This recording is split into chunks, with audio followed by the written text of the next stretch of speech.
Dr. 9 TV.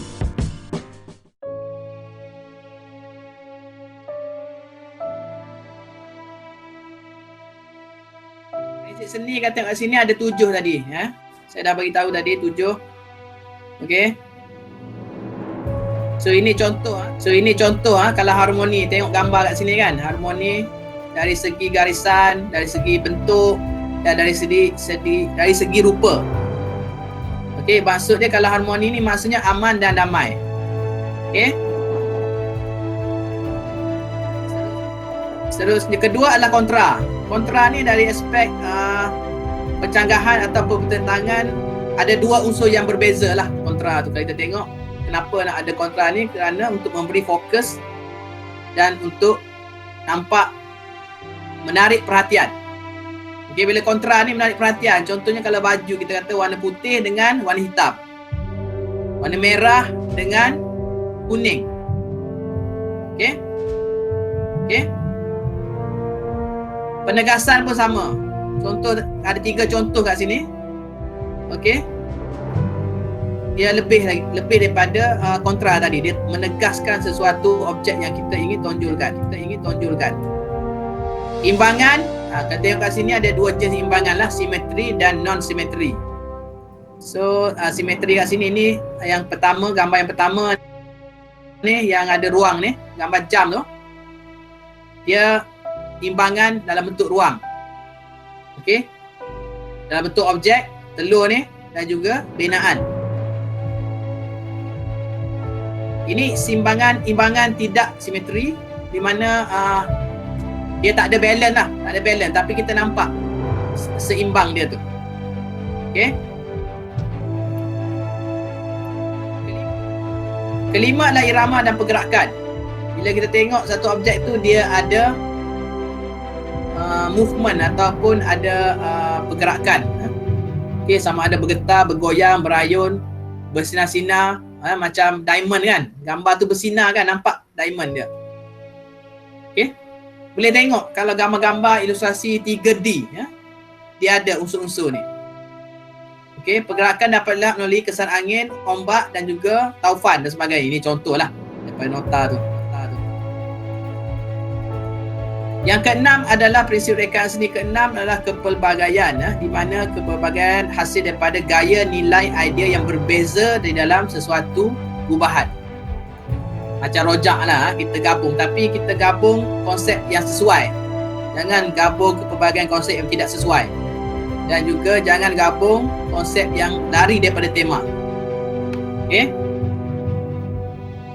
Okey, kepelbagaian hasil daripada penggunaan unsur seni seperti garisan, rupa, warna dan pelbagai unsur-unsur seni yang lain dah yang kita gabungkan dalam rekaan seni kita. Okey, kalau kita tengok contoh pelbagai bentuk dan jenis objek. Okey. Yang sebelah kedua ni adalah kepelbagaian warna. Okey, benda yang agak sama tetapi warna yang berbeza. Yang ketujuh adalah kesatuan. So, kesatuan kat sini maksud dia unsur-unsur yang kita gabungkan tersebut merupakan satu tema atau satu idea yang membentuk satu gubahan tertentu. Okay, contohnya kalau kita tengok kat sebelah ni, kesatuan tema. Tema dia mungkin semua alat muzik. Betul tak? Betul. Okey. Alat muzik. Orkestra. Okay, orkestra. Jadi objek-objek itu berlainan tetapi tema yang sama. Okey. Yang gambar kedua kat sini, seterusnya gambar pinggan ni kita tengok. Kesatuan tema, jenis objek dan warna. Jenis objek dia apa? Pinggan kan? Ya. Warna dia biru. Betul tak? Betul, sir. Biru lah tema dia. Ni pinggan. Tema dia bentuk objek dia pinggan. Okey. So gambar yang payung ni kita tengok ni, kesatuan warna. Warna dia mungkin ada yang sama kan? Ada yang berbeza, ada yang sama. Juga objek. Okey, objek dia sama, payung. Kan? Payung dan rupa. Rupa mungkin berbeza tapi still payung. Betul tak? Betul, sir. Betul. So ini tujuh prinsip rekaan seni. So hari ini kita dah belajar berkenaan dengan berapa? Unsur Berapa seni. unsur seni? Unsur seni ada berapa? 6. 6 unsur seni dan juga 7 unsur prinsip rekaan Tujuh seni. Okay, so sejauh mana penggunaan prinsip rekaan seni yang diterapkan di dalam karya yang dihasilkan untuk projek yang dihasilkan? Menggunakan konsep harmoni. Harmoni, Boleh irama gunakan dan macam mana? bergerak. Ya, boleh tunjuk tak? Tunjuk. Share, present. Yang grup punya ke sir? Tak apalah nanti kalau share lambat sebab ni tujuan untuk kelas hari ni kita nak ajar macam mana you nak kritik. Okey, macam mana you nak kritik berdasarkan prinsip dan unsur seni yang you dipelajar, yang dipelajari. Okey. So kalau kita tengok okey, terima kasih Lai. Okay, sama sir. Okey, so apa pendapat Muhammad Fadil? Fadil? Okey, sejauh mana penggunaan prinsip rekaan seni dalam penghasilan ilustrasi digital untuk assignment tu? Ya, sir. Macam mana you terapkan prinsip rekaan seni tu Saya dalam menggunakan lukisan digital? saya menggunakan kepelbagaian dari segi garisan, warna dan sebagainya lah. Dan harmoni juga saya menerapkan juga. Tak, prinsip rekaan seni tu, kontra, penegasan dan imbangan tu ada tak digunakan? Ada, sir.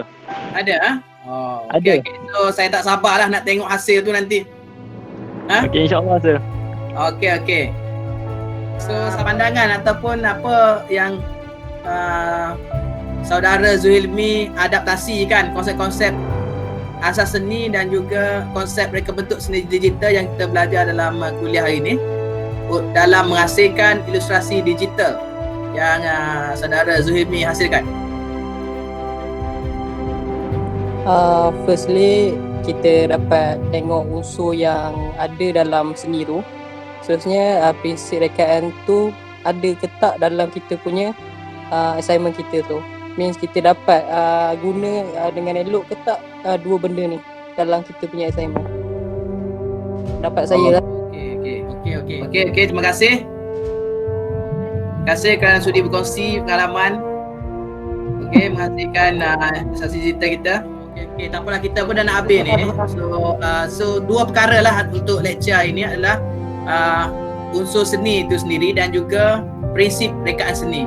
So dua ni penting lah, bukan apa untuk kuliah ini kita untuk belajar memahami lah macam mana maksudnya di sebalik penghasilan sesuatu ilustrasi digital tersebut kita tahu dia punya teori dan juga prinsip dia. So, itu yang paling penting supaya bila you present nanti you ada ilmu lah kenapa you pilih macam ni, kenapa ada reason di sebalik apa yang saudara-saudari buat dalam projek tersebut. Okey? Okey, sir. Ada soalan setakat ni? Tak Saya rasa ada. kalau tak ada Okey. kita boleh stop dululah untuk lecture ini. Saya pun